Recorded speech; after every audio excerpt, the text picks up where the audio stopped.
The Try Rugby programme is taking the game of rugby out into Brazil and giving it to disadvantaged and challenging young people and instilling in them the values of a great game, the leadership, working for your team and using that to give people a lift up and an advantage in their lives.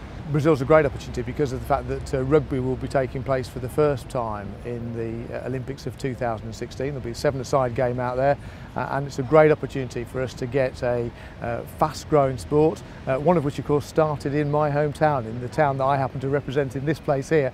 It's, you know, I'm had a great time myself playing rugby, and I'm delighted that the games are going out around the world and starting to make a big impact in Brazil. We've been playing the game for a long time in England, and we've got some great coaches and some great clubs. I think it's a real opportunity for people to act as pioneers for the game and take the game into places where it's not been played before. And you know, there's a big, fast-growing population in Brazil, and you know, our game can be the new kid on the block. And what we need to do is make certain that we introduce the game, but that we keep people playing and let them grow and develop with what's an absolutely wonderful game. Those of any shape can play, and so it's not, you know, the big lads are not excluded, the short lads are not excluded. There's something for them all to do, but they can pull together as a team and look after one another, learn new skills, and you know, make a real difference to their lives.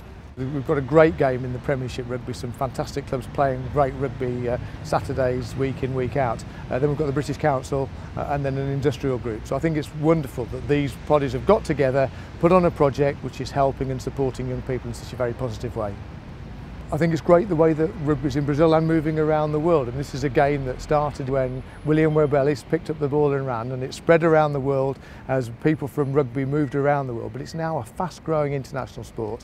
Lots of people will come in and dip their toe in and see whether rugby's for them and may well not stick with it, but what we need to do is make certain that those who are rugby enthusiasts, you know, spread the word around Brazil. I mean, it's a big country, a lot of youngsters there. We've got a great game. Let's bring the two together and let's hope that you know, we end up with a Brazilian national team that in a few years' time is challenging maybe the likes even of England.